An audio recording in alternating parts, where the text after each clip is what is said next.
अ, भारताची जनगणना 2027 याला आजपासून आपल्या जिल्ह्यामध्ये सुरुवात झालेली आहे आणि त्या अनुषंगाने आपण यापूर्वीच सेल्फ इन्युमरेशनच्या सूचना आपल्या जिल्ह्यामध्ये दिल्या होत्या आणि त्यामध्ये पण आपलं काम चांगल्या पद्धतीने झालेलं आहे.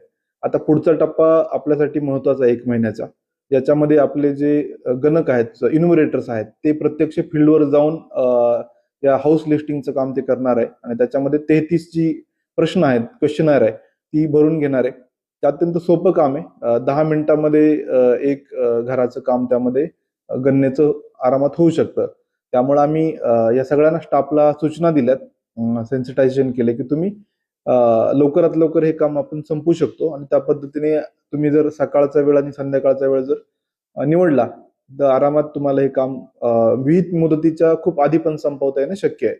त्याचसोबत मी नागरिकांना आवाहन करतो की एक राष्ट्रीय कार्य आहे आपलं आणि त्यामध्ये जो स्टाफ तुमच्याकडे येईल तो एक शासकीय ड्युटी करतोय, त्यामुळे त्याच्याशी सौजन्याने वागणे, त्याला पाणी ऑफर करणे, त्याच्या प्रश्नांनी त्यांनी विचारलेल्या प्रश्नांची नीट उत्तरं देणं ही आपली पण जबाबदारी आहे. त्यामुळं आपण त्यांचं स्वागत करा आणि त्यांना सहकार्य करा, जेणेकरून आपली जी जनगणना आहे ती अत्यंत चांगल्या पद्धतीने पार पडेल. धन्यवाद. जनगणनेसाठी किती कर्मचारी अधिकारी नियुक्त केले आणि ही जनगणना किती दिवसात पूर्ण होईल अपेक्षित? तो स्टाफचा आकडा एक्झॅक्टली मला आता नाही सांगता येणार. जनगणना 1 महिना आपल्याला शेड्यूल डेट दिलेला आहे आणि त्याच्या आत 100% आपलं पूर्ण होईल काम. थँक्यू.